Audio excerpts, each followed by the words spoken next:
వెళ్తారు, మీరే వస్తారు, మీరే కవర్ మీరే గిఫ్ట్లు తీసుకుంటారు, అన్నీ మీరే తీసుకుంటారు. ప్రార్థనకి మాత్రం కవర్లు లేవు, గిఫ్ట్లు లేవు, భోజనం లేదు, పడక లేదు, వసతి లేదు, ఏమీ లేదు. అందుకని ప్రార్థనకు మమ్మల్ని తీసుకెళ్తారు, పెళ్ళిళ్ళకి మాత్రం వాళ్ళు తీసుకెళ్తారు అని విషయం అంటారు. యేసు ప్రభు ప్రార్థనకి తీసుకెళ్తుంటే మేము వస్తామని వాళ్ళు అనలేదు. ఎందుకంటే ఇదే మంచి ఛాన్స్ రా, మనం వెళ్ళలేదు, ఎక్కడ పిలుస్తాడో ఏం చెప్పాలో అని అనుకుంటా ఉంటుంది. వెళ్ళలేదు వాళ్ళ దగ్గర, వాళ్ళు వెళ్ళిపోయారు, మన దగ్గర మనం ఇక్కడే ఉందాం. ఇప్పుడు ఎట్లా 1, 2 యేసు ప్రభు లేకపోతే పేతురు చూసాడు, పేతురు లేకపోతే యోహాన్ చూసాడు, యోహాన్ లేకపోతే యాకోబు చూసాడు. అందరు వెళ్ళిపోయారు. ఇప్పుడు మనకే ఛాన్స్ వస్తుంది. ఎవరు రోగంతో వచ్చినా మనమే ప్రార్థన చేస్తాము, ఎవరు పెళ్ళిళ్ళైనా మనమే, ఎవరు విబిఎస్ అయినా మనమే, ఎవరు కానుకలైనా మనమే, ఎవరు గిఫ్ట్లైనా మనమే. ఎక్కువ రోజులు వాడు ప్రార్థనలు అక్కడే ఉంటాం, మనం ఎక్కువ రోజులు ఇక్కడే బాగుండొచ్చు అని అనుకున్నారేమో. కొండ కింద చాలా మంది విశ్వాసులు ఉన్నారు. కొండ మీద వాడి ఇది నా దేవుడు నెరవేర్చిపోయే నిర్గమం కొరకు కొండ మీద వారిని ఆధారం చేసుకొని నిర్గమం నెరవేరుస్తాం. మనం కొండ మీద ఉన్నాం, కొండ కింద ఉన్నాం. బైబిల్ ఎంతమంది ఎక్కారు కొండ? ముగ్గురు. మొదటి ఎవరు ఎక్కారు? బైబిల్లో ఉన్న మొత్తము ఎంతమంది కొండ ఎక్కారు? అర్థమవుతుందే నా ప్రశ్న తెలుగులో. ఎంతమంది అంటే నంబర్ చెప్పాలా, ఎవరు అంటే నువ్వు పేర్లు చెప్పాలా. 14 మంది కొండ ఎక్కారు. మొదటి వ్యక్తి ఎవరు తెలుసా? అబ్రహాం. అబ్రహాం ఆదికాండం 22వ అధ్యాయంలో మోరియా పర్వతం మీదకి ఎక్కి కుమారుని వధించడానికి సిద్ధం. ఆఖరి వ్యక్తి ఎవరు తెలుసా? యోహాను భక్తుడు. ప్రకటన గ్రంథంలో మనం చూస్తే ఎత్తైన పర్వతం మీదకి వెళ్ళి యెరూషలేమును పరిశుద్ధ పట్టణం దిగివచ్చట నేను 14 మంది కొండలు ఎక్కినారు. దాంట్లో మీరు చెప్పిన మోషే ఉన్నాడు, మీరు చెప్పిన ఏలియా ఉన్నాడు, మీరు చెప్పిన దావీదు ఉన్నాడు, ఈ ముగ్గురు శిష్యులు కూడా కనిపిస్తున్నారు. ఇప్పుడు సంగతి ఏంటంటే మనం కొండ మీద ఉన్నామా, కొండ కింద ఉన్నామా? చెప్పరేంటి? ఎక్కడున్నామో మనకు తెలియదా? ఎక్కడున్నారు బ్రదర్ అని మిమ్మల్ని అడిగారు అనుకో, ఇండియాకి వస్తే ఏం చెప్తారు? తెలియదండి అంటారా? మౌనంగా ఉంటారా? ఎక్కడున్నాము అంటే ఏం మాట్లాడట్లేదు, ఎక్కడున్నారు అని అంటే ఊరికే ఉంటామా? చెప్తే ఎక్కడున్నారు? కువైట్లో. కువైట్లో అదే చూస్తేనే అర్థమవుతుంది మీరు కువైట్లో ఉన్నారని అనుకుంటారు. మనం కూడా చెప్పాలి కదా, ఇప్పుడు ఎక్కడున్నారు దేవుడు మనల్ని అడిగితే కొండ కింద ఉన్నాం బ్రో అని చెప్పాలా లేదా? అదే కొండ మీద ఉంటే కొండ మీద కూడా ఉన్నాం అని చెప్పాలి. కొండ కింద ఎవరున్నారు? మొట్టమొదటి కొండ కింద ఉన్నాడు ఎవరు? మీ బైబిల్లో లేదనుకుంటా కదా. లోతు కొండ కింద ఉన్నాడు. కొండ మీద ఉన్నది ఎవరు? అబ్రహాం. కొండ మీద ఉన్న వాళ్ళకి ఆశీర్వాదం ఎలాగొస్తుంది? కొండ కింద ఉన్న వాళ్ళకి ఆశీర్వాదం. లోతు కూడా నీతిమంతుడే. బైబిల్లో రాయబడింది నీతిమంతుడైన లోతును దేవుడు తప్పించాలని సంకల్పించి ఆయన కుటుంబాన్ని కూడా కాపాడాలని ప్రయత్నించాడు. అంతేనా? కనుక కొండ కింద ఉన్నాడు, చీకటిలో ఉన్నాడు, గుహల్లో ఉన్నాడు. ఆ తర్వాత జరిగిన నష్టం నాకంటే మీకు బాగా తెలుసు. కొండ కింద ఉంటే మనకు వెలుగు లేదు, కొండ మీద ఉంటే వెలుగు ఉంది. కొండ కింద ఉంటే యేసుప్రభు మాట్లాడలేదు లోతుతో, కొండ మీద ఉంటే యేసుప్రభు అబ్రహాంతో మాట్లాడినాడు. కొండ కింద ఉంటే లోతుకు నష్టం కలిగింది, కొండ మీద ఉంటే అబ్రహాముకు క్షేమము లాభము కలిగింది. కొండ కింద ఉంటే శపించబడ్డాడు లోతు, కొండ మీద ఉంటే అబ్రహాము ఆశీర్వాదం దొరుకుతుంది. ప్రార్థన కొండ మీద ఉండుట. ప్రార్థన చేయకపోతే ఆటోమేటిక్ అర్థం ఏంటంటే కొండ కింద ఉన్నాము, గుహలో ఉన్నాము, లోతు దగ్గర ఉన్నాము అని అర్థం. అది ఆటోమేటిక్గా నష్టాల్లో మనం వెళ్ళిపోతాం, మనకు తెలియకుండానే వెళ్ళిపోయింటాం. ఛార్జ్ ఫ్లో షీట్ అంతా అదేంటి బ్యాలెన్స్ షీట్ అంతా బాగుంది అని మనం అనుకుంటాం, కానీ ఏం బ్యాలెన్స్ షీట్ ఏం బాగుంది. ప్రభువా మాకును ప్రార్థన నేర్పుము. ఇప్పుడు ఎన్ని రకాలైన ప్రార్థన చూసినాం? 5 రకాలు. మొదటిది ఏంటి? ప్రేయర్ ఫర్ ద వరల్డ్, లోకం కొరకు ప్రార్థన. రెండవది ఏంటి? ప్రేయర్ ఫర్ ద వెల్నెస్, ఆరోగ్యం కొరకు ప్రార్థన. మూడవది ఏంటి? ప్రేయర్ ఫర్ ద వార్ఫేర్, యుద్ధ పోరాటం కొరకు ప్రార్థన. నాలుగవది ఏంటి? ప్రేయర్ ఫర్ ద వర్డ్, దేవుని వాక్యం కొరకు ప్రార్థన. ఐదవది ఏంటి? ప్రేయర్ ఫర్ ద వర్క్, ఆయన నెరవేర్చబోయే నిర్గమం పని, సిలువ పని. దాని కొరకు ప్రార్థన. 6వది చూడండి, 11:1 మనం చదివాం ఇందాక. ఆయన ఒక చోట ప్రార్థన చేయించుండెను. ప్రార్థన చాలించిన తరువాత ఆయన శిష్యుల్లో ఒకడు, ప్రభువా, యోహాను తన శిష్యులకు నేర్పినట్లుగా మాకును ప్రార్థన చేయ నేర్పమని ఆయన అడిగాడు. ఎందుకు మనం ప్రార్థన నేర్చుకోవాలా?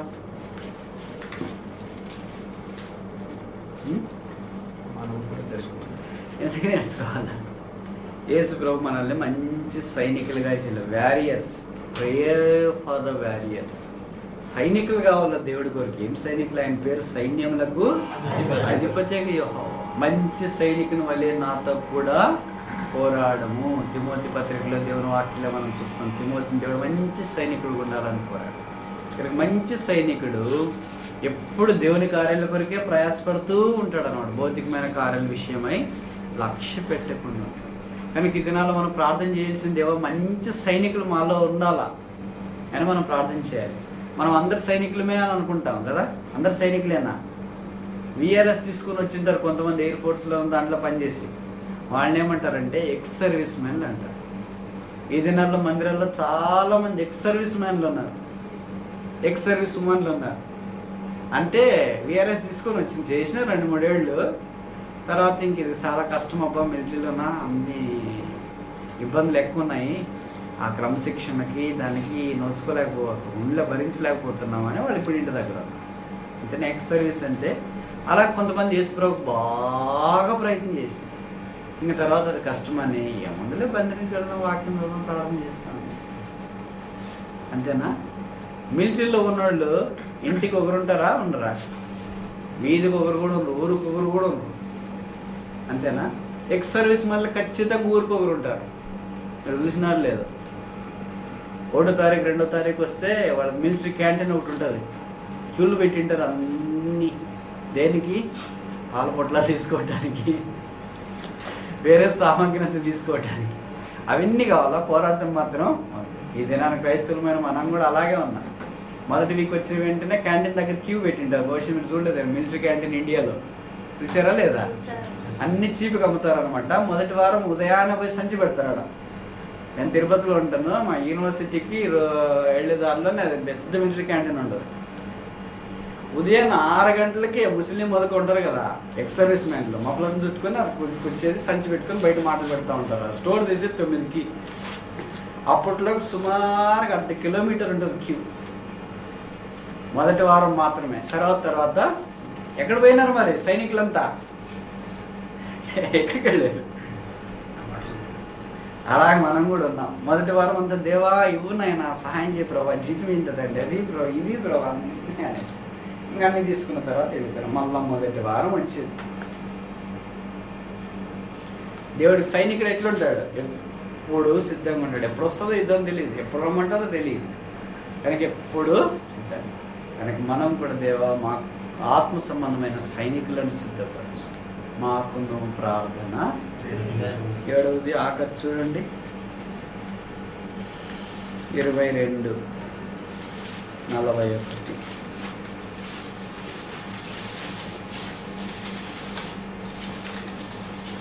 వారి యొద్ద నుండి రాతివేత దూరం వెళ్ళి మోకాళ్ళుని 42. తండ్రి, ఈ గిన్నె నా యొద్ద నుండి తొలగించుటకు నీ చిత్తమైతే తొలగించు, అయినను నా ఇష్టము కాదు, నీ చిత్తమే సిద్ధించుగా. కానీ ప్రే ఫర్ ద విల్, దేవుని చిత్తము కొరకైన ప్రార్థన.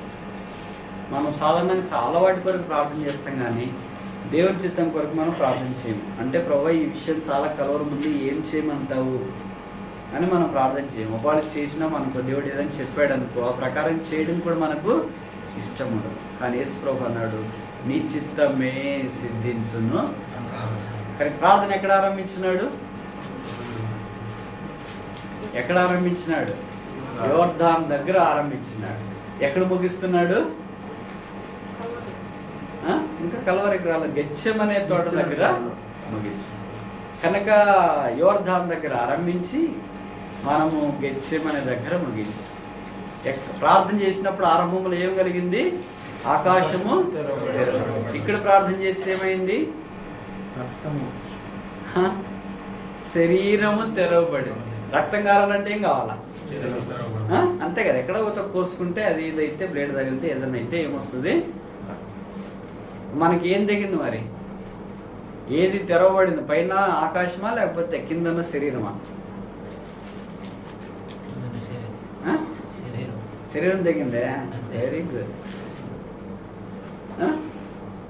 ఆయన చెమట రక్త బిందువులో వలె దేవుని చిత్తానికి మనం అప్పగించుకొని ప్రార్థనలో సాగిపోయినప్పుడు ఆయన వల్ల బలమైన ప్రార్థనా పనులుగా మనం కనుక దేవుడు మనల్ని అలాంటి ప్రార్థనా పనులు ప్రభువా మాకును ప్రార్థన కనుక యేసు ప్రభు చేసిన ఈ ప్రార్థన 7 సార్లు స్వరంలో రాయబడింది. అది మనకు మాదిరి. మనం ఆ ప్రార్థనను మాదిరిగా ఉంచుకొని మనం నేర్చుకోవటానికి ప్రార్థన.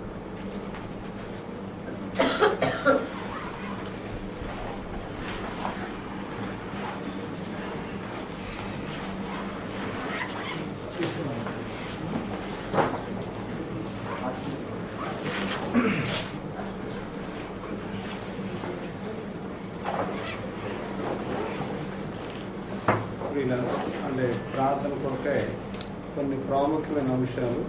ఇప్పుడే ఫోన్ వచ్చింది. చల్లపల్లిలో గాడ్ సర్వెంట్ దేవుని సేవకులు పేటర్ గారు ఉన్నారు. రోడ్ యాక్సిడెంట్ జరిగిందంట. తలకు బలమైన గాయం తగిలింది. విజయవాడ హెల్త్ హాస్పిటల్లో ఉన్నారు. ప్రార్థించమని కోరుతున్నారు. చల్లపల్లిలో దేవుని సేవకులు పీటర్ గారు మన పేరు దయచేసి జ్ఞాపకం చేసుకోండి. మరి సన్యాన్ని ప్రార్థన చేసిన తర్వాత అన్న బెనడిక్షన్. ప్రేమ గల పరలోక తండ్రి, ప్రభువు రక్షకుడైన యేసుక్రీస్తు వారి యొక్క పరిశుద్ధమైన నామములో మరోసారి ప్రభు రాత్రి వేళ ఈ యొక్క మందిరములో విగ్రహంలో తండ్రి కూడుకుంటున్న సహవాసులు ప్రియులు తండ్రి విశ్వాసులు వారితో కలిసి మేము సహవాసం కలిగి ఉండడానికి మమ్మల్ని తీసుకొచ్చిన విధానం స్తోత్రం చెల్లిస్తున్నాం. ప్రత్యేకంగా మీ ప్రేమైన దాసుడు తండ్రి జయరాజు గారిని ఈ ప్రాంతంలో కూడా పరిచయం చేయడానికి మీరు ఇచ్చినటువంటి ధన్యతను బట్టి స్తోత్రములు శ్లాఘితములు వందనాలు చెల్లిస్తున్నాం. ప్రభాతం లూకాసు వార్తలో మరి ప్రభావం తండ్రి ప్రార్థనల గురించి మీరు అంశములను ప్రభావం తండ్రి కొండపైన ఉన్నామా, కొండకు దిగు ఉంటున్నామా అది పరీక్షించుకునే యొక్క కృపను మీరు ఇచ్చుంటున్నాం. కాబట్టి తండ్రి మేము నిజముగా కొండ దిగువన తండ్రి మీరు ప్రార్థన జీవితం లేకుండా క్షమించండి. మరి సమయంలో మరి సంఘస్థులుగా మేము కూడి వచ్చుంటున్నాం.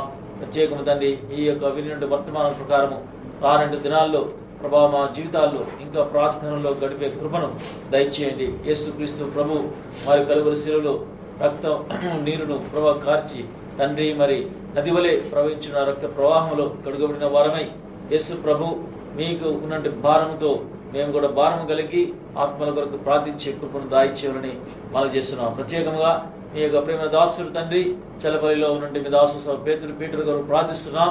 మరి రోడ్డు యాక్సిడెంట్ బట్టి ప్రభావ తండ్రి తన తలకు మరి గాయం బలముగా తగిలిందని ప్రభావం వింటున్నాం. మరి తండ్రి మీ దాసుడిని యేసు ప్రభు మీరే ముట్టండి, స్వస్థపరచండి, బలపరచండి. తన కొరకై అనేకులు తండ్రి ఈ సమయంలో ప్రార్థిస్తున్నారు. ఆయా స్థలాల్లో ప్రభావ తండ్రి ప్రార్థనలు జవాబు ఇచ్చిన వారై మీ యొక్క నామము ఈ యొక్క యాక్సిడెంట్ ద్వారా మహిమపరచబడు సహాయం తెచ్చండి. చనిపోయిన లాజరుని ప్రభావ మీ మహిమనితమై ఏ విధమైన లేపించినారో మరి గాయపరచుకున్న ఈ యొక్క దాసుని కూడా ప్రభావ మీ బలనాశనంతో ముట్టండి, స్వస్థపరచండి, పైకి లేవదీయమని ప్రార్థిస్తున్నాం. జిగన వంటిలో తండ్రి ఊబిలో దిగినటువంటి దావీదును పైకి లేపిన దేవుడు ఇటువంటి గాయములో తండ్రి అల్లాడుచున్న మీ దాసుని కుటుంబములను ప్రభా తండ్రి వారి యొక్క బిడ్డలను వారికి తండ్రి సంఘస్థులను అందరూ కూడా తండ్రి మీరే ఆదరించి ప్రభా ఓదార్చి యేసు ప్రభు మీ దాసుని తిరిగి లేపి ప్రభా తండ్రి మీ యొక్క పరిచయలో బలముగా వాడుకోవడం ప్రార్థిస్తున్నాం. దాన్ని మరొకసారి ఇచ్చిన సమయాన్ని బట్టి వందనాలు. ఇంకా తండ్రి మీరు ఇక ఇంతవరకు గడిపిన సమయంలో మేము ప్రార్థించిన ప్రార్థనను విజ్ఞాపనను సమస్తను కూడా ప్రభువైన యేసుక్రీస్తు వారికి తెలియపరచుకుంటున్నాం. కాబట్టి దాన్ని మీరే ప్రతి ప్రార్థనకి జవాబు దయచేయాలని మేము నమ్ముచుంటున్నాం. జవాబు ఇస్తున్నారని కనుక దాన్ని మీ కృపలో విశ్వాసంలో బలపరచడం సహాయం దయచేయాలని మేము తిరిగి గృహాన్ని వెళుతుండగా సహాయం దయచేయాలని యేసు పరిశుద్ధనామములో ప్రార్థిస్తూ వేడుకొంచున్నాం తండ్రి. తండ్రైన దేవుని ప్రేమ, ప్రభువైన యేసుక్రీస్తు వారి కృప, పరిశుద్ధాత్మ దేవుని సహవాసం సదాకాలం మనకు తోడై ఉన్నది.